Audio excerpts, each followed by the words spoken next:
Umulan na naman mga kadroks. Ang pangit talaga ng panahon, oh. Malakas na naman ang ulan, guys. Kaya laging basa dito sa harapan namin. Basa ka lagi.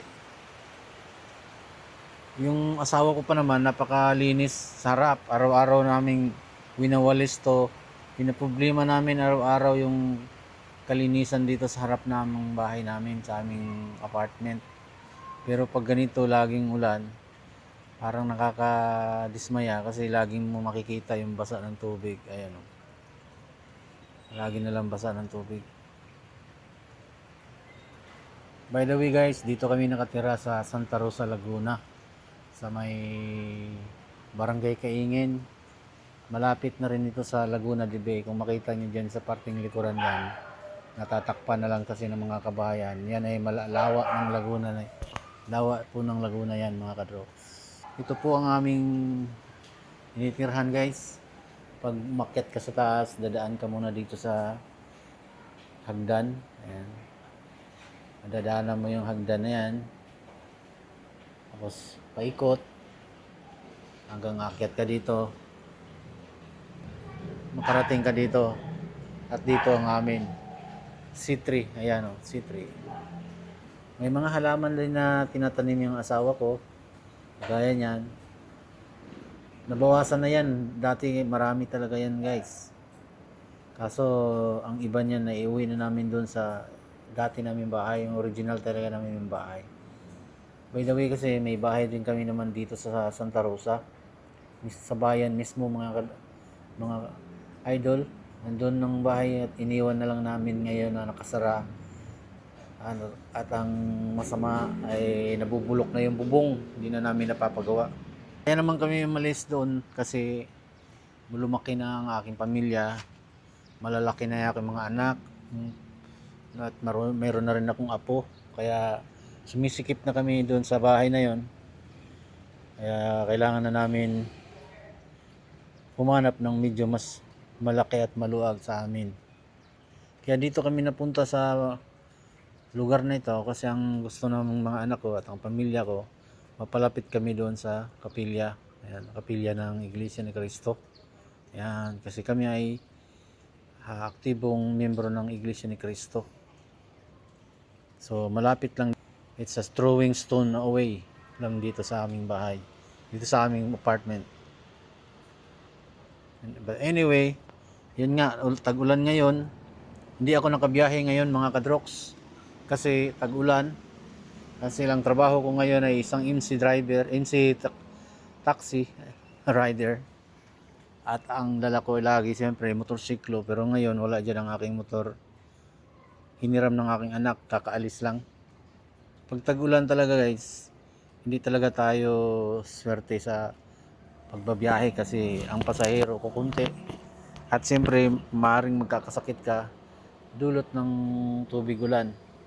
At iniiwasan din natin na magkaroon ng bagyo mga kadroks o baha, kaya makapinsala sa ating kaligtasan at sa atin na ring ari-arian gaya ng ating motor.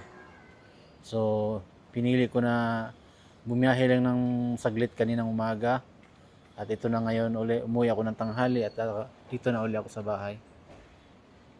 Pero dati isa akong heavy equipment operator mga kadroks. Ako ay isang boom truck operator driver na nagtatrabaho na sa larangan ng pag-ooperate ng truck at boom truck na halos 9 na taon na.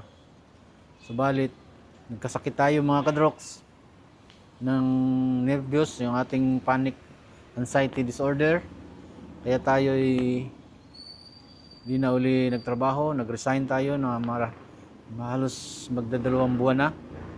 Kaya ito standby tayo pero may hanap buhay tayo na sideline ay yung MC taxi rider at Lalamove rider. It's a challenge to me kasi I am 54 years old. Tapos yung trabaho ko ay trabahong pang medyo bata pa. Pero kaya pa naman ang ating katawan kasi palibasa wala naman tayong bisyo mga kadroks. Wala tayong sigarilyo, wala rin tayong bisyo sa pag-iinom. Yan, tanging bisyo lang natin ay ang pagbablog. pagbibideo kahit di pa tayo kumikita. Doon tayo na masaya mga kadroks. Matagal na tayo nagbibideo, nagbablog. Na almost 5 years na siguro mga kadroks.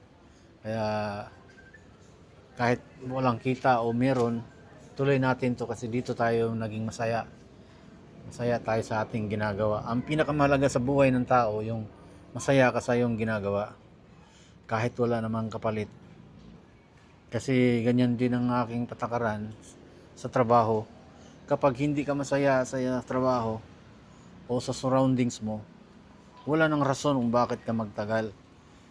Kaya ang nangyayari, umaalis ako sa mga kumpanya na hindi ko gusto. At yun, maglilipat ako sa ibang kumpanya. Nakahanap naman ako ng magandang kumpanya. Kaya lang yung sa kasamang palad ay nagkasakit nga tayo mga kadroks. Nagkasakit tayo at di na tayo nakapagmaniho ng heavy equipment. So mas pinili natin na dito na lang muna sa bahay at pasundot-sundot na biyahe sa MC Taxi at Lalamove Rider, Delivery Rider. So ngayon mga kadroks ay hapon na, ang oras ay mahapit na alas 6. Alas 5 na pala pasado, pero malapit na alas 6. Tapos dito pa rin tayo sa bahay. Ayoko mag-stay doon sa loob ng bahay kasi sobrang lamig. Ang aircon kahit naka number 28, sobrang lamig kasi nga tag-ulan, bagyo. Kaya dito na lang muna tayo mga kadroks sa bahay. Sa labas ng bahay.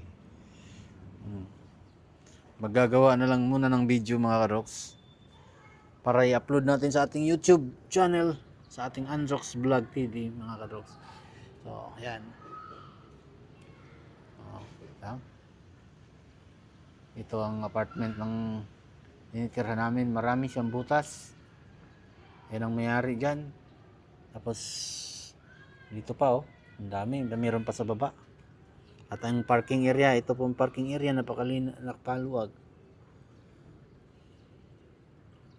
Yan. Ito po ang inyong idol Androx. Yan. Nagsasabi na ang buhay ay wither lang. Parang si Kuya Kim. At ito naman ang ating itsura guys. At 54 years old. Hindi nakapag-ahit ngayong umaga na to. Kaya mukha na tayong sanggano. Okay, hanggang dito na lang mga idol, Androx Vlog. Bye-bye.